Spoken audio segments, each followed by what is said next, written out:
দেখো মটর ডালটা প্রেসার কুকারে সিটি দিয়ে নিয়ে এসেছি। এবার আমি সবজির ডালটা এখন বসিয়ে দেবো।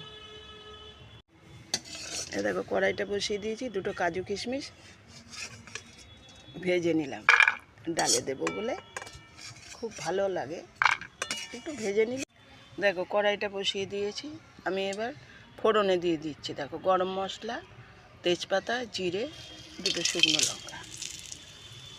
গরম মশলার মধ্যে তো বুঝতেই পারছো কী কী থাকে, দারচিনি, এলাচ, লবঙ্গ, তেজপাতা সব একসঙ্গে দিয়ে দিলাম। এবং মশলাটা হয়ে গেলে আমি সবজিগুলো দিয়ে দেবো। দেখো আমি সবজিগুলো কেটে ধুয়ে নিয়েছি। দেখো লাউ, টমেটো, আলু, পেঁপে, কাঁচা লঙ্কা, গাজর আর মটরশুঁটি।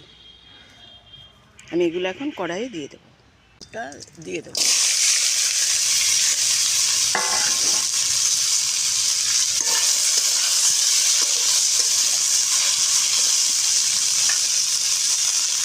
এটা একটু ভাজা ভাজা হয়ে গেলে তারপরে আমি লাউ, টমেটো, তারপর কাঁচা লঙ্কা, মটরশুঁটি দিয়ে দেবো।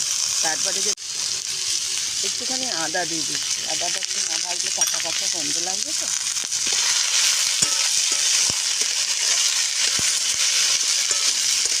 ওই দেখো হলুদ দিলাম, চিনি দিলাম, এবার একটু নুন দিয়ে দিচ্ছি।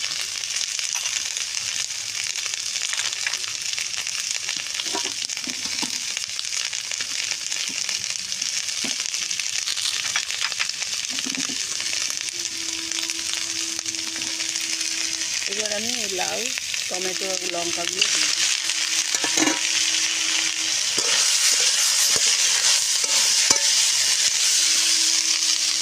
আমার ভিডিও ছাড়তে খুব অসুবিধা হচ্ছে, মধ্যে মধ্যে বন্ধ যাচ্ছে, কারণ আমার বৌমা এডিট করে,